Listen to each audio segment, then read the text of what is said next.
Gold, trusted gold buyers. మీరు తాకట్టు పెట్టిన బంగారాన్ని విడిపించి ఈ రోజు ఉన్న మార్కెట్ ధరకు కొనబడను. ఒక 10 క్వశ్చన్స్ మీకు 10 క్వశ్చన్స్ మ్యామ్కి అడుగుతాను. కాకపోతే ఏంటి అంటే మీ గురించి మ్యామ్కి అడుగుతాను, మ్యామ్ గురించి మీకు అడుగుతాను. ఎవరు కరెక్ట్గా చెప్తారో చెప్పాలి. కానీ ఇందులో రాజాని గెలిపించాలి కదా అని మీరు కాంప్రమైజ్ అవ్వకూడదు, అండ్ మ్యామ్ని గెలిపించాలి కదా అని మీరు కాంప్రమైజ్ అయ్యా ట్రూ అని అనకూడదు. ఆ చీటింగ్ ఏం ఇందులో లేదు. ఓకేనా? ఇద్దరిలో ఫస్ట్ కోపం ఎవరికి వస్తుంది? నాకే. ట్రూనా మ్యామ్? చెప్పాను కదా, ఇతనికే వస్తుంది కోపం. ఓకే సార్, ఫస్ట్ సారీ ఎవరు చెప్తారు? నేనే మీరు చెప్పింది చెప్పాను కదా ఇంటర్వ్యూలో, చాలా ఈగోయిస్టిక్ అని వస్తారు. కోపం వస్తుంది, సారీ చెప్పకపోతే ఎంతసేపు చెప్పకపోయినా అలా సైలెంట్గానే ఉంటారు. అంతే. సారీ చెప్పాక వెంటనే కరిగిపోతారు. సో మ్యామ్ చేసిన కుకింగ్ ఐటమ్స్లో మీ ఫేవరెట్ కుకింగ్ ఐటమ్ ఏం చేస్తారు ఎక్కువగా? నాటుకోడి ఫ్రై. ఇదేదో నేనే ఓడిపోయేటట్టుందని. ఓకే, సో ఆల్రెడీ అడిగేశారు. యా, అడిగి నన్ను ఇప్పుడు అడుగుతున్నారు. ఎస్, మీరు వినలేదు కాబట్టి. మ్యామ్ చేసిన కొన్ని స్వీట్స్లో ఎక్కువగా మీ ఫేవరెట్ స్వీట్ ఏం చేస్తుంటారు? చంద్రకాంతలు. అమ్మయ్య, ఇది ఒక్కటే చెప్పలేదు మీరు. అన్ని చెప్పాను. ఏమండి, రవ్వ లడ్డు ఇష్టం కదా. అదొక్కటే మ్యామ్ చెప్పలేదు. నా కోసం చేసి చంద్రకాంతలే. మీకోసం చేసింది మీరు వీడియో కూడా చేశారు కదా మ్యామ్? రవ్వ లడ్డు వీడియో చేశారు. చంద్రకాంత్ అతని దగ్గర నేను నేర్చుకున్నాను. చంద్రకాంత్ అతను నేర్పించారు. వాళ్ళ మదర్ దగ్గర ఎప్పుడో చిన్నప్పుడు చేస్తుంటే చూసి అబ్జర్వ్ చేసి నాకు ఎలా చేయాలో చెప్పి మొన్న అంతనే చేశారు. వరలక్ష్మి వద్దం రోజు నాకు హెల్ప్ చేస్తూ చేశారు. బాగా చేశారు. సూపర్.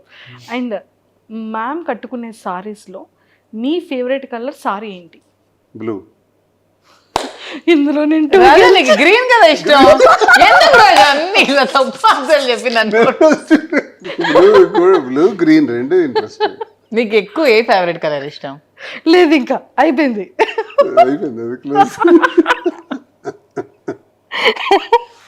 నేను 2 గెలిచాను మ్యామ్. ఒకటి స్వీట్. లేదు, అతను తప్పు చెప్పారు ఆన్సర్. అసలు అతను గ్రీన్ ఇష్టం. అసలు గ్రీన్ ఇష్టం, బ్లూ కూడా. గ్రీన్ ఇష్టం. ఇదేదో బాగుంది. ఎప్పుడైనా సరే వైఫ్ని అడిగేటప్పుడు హస్బెండ్ ఉంచకూడదు, అప్పుడు రియల్ గా బయటకు వస్తాయి ఆన్సర్స్. సూపర్. సో మ్యామ్కి ఇష్టమైన హీరో ఎవరు? సూర్య. మ్యామ్కి ఇష్టమైన యాక్ట్రెస్ ఎవరు? యాక్ట్రెస్ అనుష్క. కాదు, నాకు నయనతార ఇష్టం.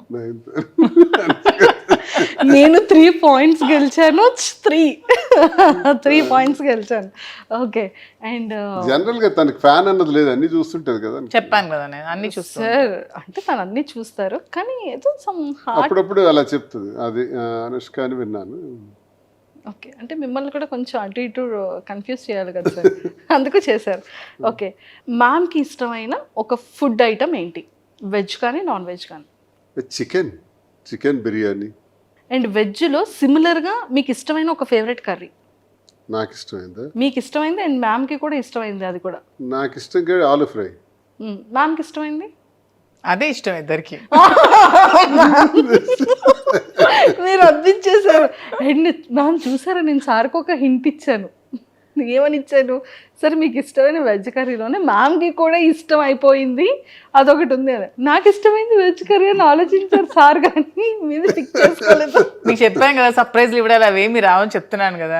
పాలిటిక్స్ ఒక్కటే వచ్చేదానికి. లేదు, ఇక్కడ నా సైడ్ వచ్చారు ఇప్పుడు సార్. నన్ను విన్ చేయాలని సార్ ఫిక్స్ అయ్యారు. పాపం బయట అమ్మాయిని విన్ చేద్దాం అప్పుడప్పుడు అని. 4 ఆన్సర్స్ నేను విన్ అయ్యాను. ఓకే.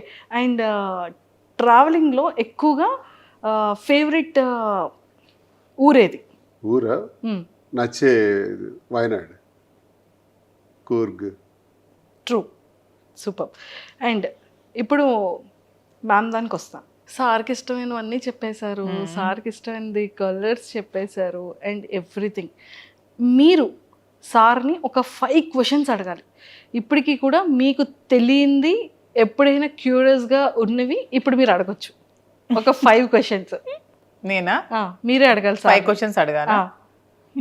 నా క్వశ్చన్స్ అన్ని పొలిటికల్ గానే ఉంటాయి. పోనీ పర్వాలేదు, పర్వాలేదు, మీ ఇష్టం, ఛాన్స్ మీది. ఇంకా అయితే ఫస్ట్ క్వశ్చన్, మీకు వైసీపీ పార్టీని జగన్మోహన్ రెడ్డి గారు సస్పెండ్ చేసినా సరే మీకు జగన్మోహన్ రెడ్డి అంటే ఇంకా ఎందుకు ఇష్టం? వ్యక్తిగతంగా మనిషి మంచి వ్యక్తి, అంతేకాకుండా నాకంటూ ప్రత్యేకమైనటువంటి గౌరవాన్ని గుర్తింపును ఇచ్చిన వ్యక్తి. వాళ్ళ నాన్న నుంచి నేను అభిమానిస్తాను, ఇవన్నీ అభిమానిస్తాను. పొలిటికల్ జనరల్గా ఏదైనా మీ ఇద్దరి గురించి కానీ ఇద్దరి గురించి అడగాలి మీకు. నాలో మీకు ఇష్టమైంది ఏంటి, ఇష్టం లేనిది ఏంటి? మంచితనం. ఇష్టం లేనిది? ఇష్టం లేనిది కంగారు. ఏదైనా ఆలోచించి ఇది చేయాలా వద్దా అని 1-2 సార్లు ఆలోచించి నిర్ణయం తీసుకోవాలి. టక్కిమని చేస్తుంది. అంటే లేట్ అయితే లేట్ అయిపోతానేమోనండి. దానికి ఆన్సర్ చెప్పేస్తావు. ఇంకా చాలా చిన్న పిల్ల మైండ్ సెట్. ఓకే, నేను ఇది మార్చుకోవాలి, ఇది నువ్వు మార్చుకోవాలి మధు అంటే ఏది చెప్తావు? నువ్వు ఇది చేంజ్ చేయాలి, ఇది నాకు నచ్చలేదు అని చెప్పాలంటే?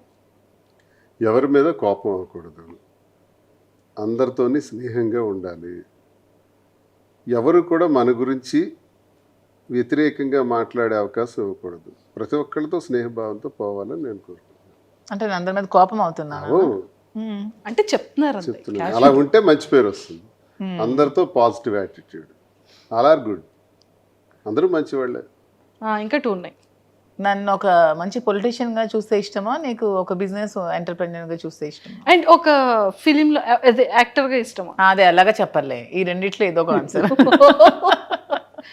ఫీల్డ్ ఏదైనా సరే ఒక సక్సెస్ఫుల్ పర్సన్గా ఉంటే నాకు చాలు. అది పొలిటికల్, బిజినెస్, ఇంకో ఫీల్డా ఏదైనా సరే అందులో సక్సెస్ అయ్యి మంచి జరిగితే చాలు.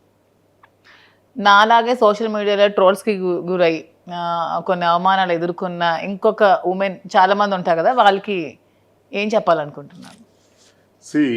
మనిషి మళ్ళీ పుట్టాం, ఒకసారి పుట్టాం, ఒకసారితోనే మళ్ళీ పోతాం. ఎలా వచ్చాం అలాగే పోతాం. ఒంటరిగానే వచ్చాం, ఒంటరిగానే పోతాం. మనతో ఎవరూ రారు, మనం సంపాదించుకునేవి ఏవీ రావు. కాబట్టి అందరితో స్నేహంగా మంచిగా వెళ్ళిపోవటం ఒకటి ప్రతి ఒక్కరు అలవాటు చేసుకోవాలి. నేను ఈరోజు చనిపోతాను, ఆత్మహత్య చేసుకుంటాను, నా జీవితంలో ఇది ఫెయిల్ అయ్యాను కాబట్టి నేను ఇంకా బ్రతకను, డిప్రెషన్లోకి పోవటం, ఇలాంటివి మానుకోవాలి. నీ వైపు చూసి నేర్చుకోవాల్సింది ఏంటంటే అందరూ నీ తాలూకా ధైర్యం. ఎంతమంది విమర్శించినా, ఎన్ని ట్రోల్స్ వచ్చినా, ఎంత నీచంగా ట్రోల్స్లో వాళ్ళు మాట్లాడినా నవ్వుకుంటూ ఆస్వాదిస్తున్నావు. It's great thing. అందరూ అలా ఉంటే ఇబ్బందే ఉండదు. మంచి చేసినా విమర్శిస్తారు. దేవుడిని విమర్శించే వాళ్ళు ఉన్నారు, దేవుడు లేడు అని చెప్పి వాదించే వాళ్ళు ఉన్నారు. సో ఏది మంచి ఏది చెడు మనం మంచి అనుకుని మనం చేసుకుని వెళ్తే ఎవడేమనుకున్నా మనకు అనవసరం. దానికి నువ్వు స్ట్రాంగ్గా నిలబడగలవని నమ్మకం నాకుంది. నీలాగే అందరూ కూడా ధైర్యంగా ఉంటే చాలు. సో ఎవరితో ఎవరు రారంటున్నారు కదా, మధు మీతో లాస్ట్ వరకు వస్తుందని నమ్మకం మీకుందా? ఇది మధు వచ్చేసారు కదా ఆల్రెడీ. ఇది భౌతికమైంది, ఇది లాస్ట్ మినిట్ వరకు ఇది తప్పదు. కానీ మనం శారీరకంగా మనము ఈ భూమి నుంచి పోతాం కదా, పోయేటప్పుడు ఒక్కడమే పోతాం. అదే సృష్టి రహస్యం. సరే, మ్యామ్కి 5 క్వశ్చన్స్ అయిపోయి నాకు క్వశ్చన్ మాత్రం వదలలేదు. చెప్పిన మధ్యలో దూరకుండా ఎలాగైనా లాస్ట్లో అడగాలి అని చెప్పి అది క్లియర్ చేస్తారు. మ్యామ్ మీరు ఉంటారు మ్యామ్ లాస్ట్ వరకు 100% ఉంటారు అనే విషయం అది సార్కి అది ఎప్పుడో 100% తెలుసు కాబట్టి ఇంకా సొసైటీలోకి చాలా ఓపెన్ స్టేట్మెంట్ అనేది పాస్ చేసేసారు. ఆ నమ్మకం రాకుండా సార్ అయితే ఖచ్చితంగా స్టేట్మెంట్ పాస్ చేయరుగా. సో అంతే కదా సార్, నేను మీకే సపోర్ట్ కాదు, ట్రూ. నువ్వే నాతో ఉంటావు, నేనే నీతో ఉంటాను, ఒకరికొకరు. Nobody can touch. అనండి. మ్యామ్కి ఆన్సర్ వచ్చేసింది ఇప్పుడు క్లియర్గా. చూడండి, మీరు లాస్ట్ వరకు ఎవరికి ఎవరు ఉండరు, ఒకరు వెళ్తాం అనగానే ఒక్క బయటికి రాకుండానే కల్లంటి వాటర్ అలా వచ్చేసాయి. మీరు అబ్జర్వ్ చేశారా? బయటికి పైకి అంటే మనిషి మరణించటం ఎలా జరుగుతుంది? ఒక్కడమే వస్తాం, ఒక్కడమే పోతాం. Yes, true sir. సరే, యాక్సిడెంట్లో కలిపి 10 మంది పోవటం అది వేరు, 10 మంది ఒకేసారి పోవటం అది వేరు. అది కూడా అలా రాసి పెట్టింది కాబట్టి అలా జరుగుతుంది. అది నేను చెప్తున్నా. బ్రతికున్నంత వరకు ఇది శాశ్వతం, మనం ఇలాగే ఉంటాం, అందులో డౌట్ ఏం లేదు. మేము ఓకేనా? ఓకే. క్లారిటీ వచ్చింది కదా. ఒక్కసారి పాపం కళ్ళంట నీరు ఇలా తిప్పేసుకున్నారు. అండ్ ఇప్పుడు నేను అడిగేస్తాను సార్, మ్యామ్కి కోపం వచ్చేటప్పుడు మ్యామ్ బిహేవియర్ ఎలా ఉంటుంది? అలాగే చెప్పాలి మీరు. ఆ కోపం వచ్చినప్పుడు మాత్రం కొంచెం అన్నీ మర్చిపోయి బిహేవ్ చేస్తుంది. అంటే ఎంత ఎక్స్టెంట్గానే వెళ్ళిపోతుంటుంది. అలా వద్దంటాను నేను. కోపం వచ్చేటప్పుడే మనిషి ఎక్కువ ఆలోచించాలి. ప్రశాంతంగా ఉండేటప్పుడు ఆలోచించడానికి ఏముంటుంది? కోపం వచ్చేటప్పుడు మనం ఎప్పుడైతే ఆలోచిస్తామో అదే స్థితప్రజ్ఞత. అప్పుడే మనం డెసిషన్ తీసుకోవడానికి మంచి అవకాశం వస్తుంది. ఆ కోపంలో రాంగ్ డెసిషన్స్ వస్తాయి. True. అది వద్దని చెప్తాను. అది ఎవరికైనా తినైనా వచ్చి ఎవరికైనా జనరల్గా కోపం వచ్చేటప్పుడు ఆ నిర్ణయం తీసుకోవద్దు అంటాను నేను. ఆ కోపాన్ని తగ్గే వరకు ఆ నిర్ణయాన్ని మాత్రం వాయిదా ఇస్తే ఎవరికైనా మంచిది. మ్యామ్ ఇచ్చిన సర్ప్రైజెస్ చాలా ఉంటాయి. అంటే యాక్చువల్గా ఫీమేల్ ఎక్కువ సర్ప్రైజెస్ చేస్తూ ఉంటారు కపుల్స్లో. అలా మీకు ఇచ్చిన సర్ప్రైజెస్లో మీ ఫేవరెట్ సర్ప్రైజ్ ఏంటి? చాలా బ్రేస్లెట్ ఒకసారి సడన్గా కొనిచ్చారు, తర్వాత వాచెస్ సడన్గా తెచ్చి పెడుతుంది. నాకు ఇష్టమైన అంతే, ఇంకేముంటాయి? వాచెస్, బ్రేస్లెట్స్, కార్, ఇలాంటివి. She surprise for me everything. అంటే ప్రతి నిమిషం నేను ఒక గొప్పగానే ఫీల్ అవుతాను. ఆమె ఏదో ఇస్తే సర్ప్రైజ్ అవటం కాదు, నాతో ఉండి నాకు ఇన్ని రకాలుగా నిలబడి నాకు అండదండలుగా ఉండి ఎక్కడైతే పడిపోయానో మళ్ళీ అక్కడి నుంచి లేపి తట్టి నేనున్నాను, తప్పకుండా నువ్వు మళ్ళీ ఆ ఉన్నత స్థానానికి రావాలి, యథాస్థితిని పొందాలని తను ప్రతి నిమిషం ఉంటుందా. It's great surprise.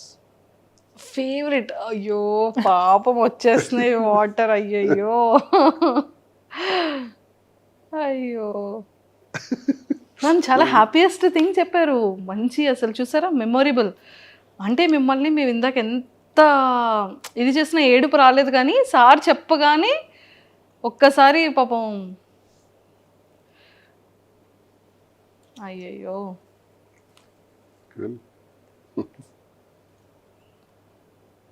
ఆ వర్డ్ ఇందాక యాక్చువల్లీ సింగిల్గా ఉండేటప్పుడు మ్యామ్ చెప్పారు. అంటే ఆ టైంలో ఎలా స్టాండ్ అయ్యాము అన్న దానికి ఎగ్జాంపుల్గా ఇదంతా చెప్పారు. ఒక్కడమే అయిపోయినాం కదా, ఇప్పుడు ఎవరూ లేరు. ఇప్పటికీ ఒక్కడమే. నా చుట్టూ తిరిగిన వాళ్ళందరూ నన్ను విడిచిపెట్టేసినారు. నా వల్ల మేళ్ళు పొందిన వాళ్ళు, సహకారాలు పొందిన వాళ్ళు, నీతోనే మేము ఉంటామని చెప్పిన వాళ్ళు, నువ్వే సర్వస్వం అని నాకు చెప్పిన వాళ్ళు, నా రాజకీయ జీవితంలో కొన్ని వేల మంది, వాళ్ళందరూ విడిచిపెట్టి వెళ్ళిపోయారు. మిగిలిందంతా మా ఇద్దరమే. మా ఇద్దరికి అపారమైన నమ్మకం ప్రజలంటే. ఆ ప్రజలు అనేవాళ్ళు ఉన్నారు. ప్రజలే మళ్ళీ మమ్మల్ని మార్చారు. అంటే గత ఏడాది ఇదే నెలకి నా మీద తన మీద 95% వ్యతిరేకత ఉంది. శ్రీనివాస్ ఇలాంటోడా, ఇలాంటి నీచుడా అని విమర్శించేవాళ్ళు, తిట్టేవాళ్ళు ఇదే రోజుల్లో గత ఏడాది ఉన్నారు. కట్ చేస్తే 1 year అయ్యేటప్పటికి ఈరోజు మాకంతా పాజిటివిటీ వచ్చేసింది. అంటే మళ్ళీ 60-70% పాజిటివిటీకి వచ్చాం. ఇది ఎవరు మార్చారు ఈ పాజిటివ్గా? మమ్మల్ని ప్రజలే మార్చారు. ప్రజలే దేవుళ్ళని నమ్మాం, ప్రజలకే వాస్తవాలు చెప్పాం. నిజం వాళ్ళకి నిజాయితీగా చెప్తే వాళ్ళు మనల్ని కన్సిడర్ చేస్తారు, అగ్రభాగాన్ని కూర్చోబెడతారు. ఈరోజు లక్షలాది మంది ఫాలోవర్స్ సోషల్ మీడియాలో కానీ, వ్యూవర్షిప్లో చూసుకుంటే 4,75,00,000 పైచిలకి వ్యూవర్షిప్. ఎక్కడికి వెళ్ళినా రోడ్డు మీదకి వెళ్తే సెల్ఫీ కావాలండి, ఫోటో కావాలండి అని మమ్మల్ని కలవటానికే రోజుకి వచ్చేవాళ్ళు 10-15 మంది రోజు వస్తున్నారంటే మమ్మల్ని మంచిగా ఆలోచించకపోతే ఎందుకు వస్తారు? మమ్మల్ని పాజిటివ్గా సపోర్ట్ చేయకూడదు అనుకునే వాళ్ళు అయితే వాళ్ళు ఎందుకు వస్తారు? ఇదంతా మాకు అనుకూలంగా ఒక ఏడాదిలోనే ఇన్ని చేంజెస్ వచ్చినాయి. సో ప్రజలే ఈ మార్పు అంతా తీసుకొచ్చారు, ప్రజలే ఈ గుర్తింపు అంతా ఇస్తున్నారు. ఎవరో నా దగ్గర అవసరానికి వచ్చి పోయేవాళ్ళు పోతారు, వాళ్ళు ఉంటారు పోతారు, వాళ్ళ లెక్కలకు రారు, వాళ్ళు స్వార్థపరుల కింద వస్తారు. ఒక్కళ్ళగా ఉండి మళ్ళీ ఒక్కళ్ళగానే ఈ స్థాయికి వచ్చాం. ఎవరికి అన్యాయం జరగకూడదు, మా వల్ల ఎవరికి ఇబ్బంది జరగకూడదు, అందరూ సంతోషంగా ఉండాలి అన్న కాన్సెప్ట్ మాకు ముందు ఉంటుంది. మా వల్ల పిల్లలకు అన్యాయం జరగకూడదు, మా వల్ల కుటుంబాలకు అన్యాయం జరగకూడదు, మా వల్ల ప్రజలకు ఇబ్బంది జరగకూడదు.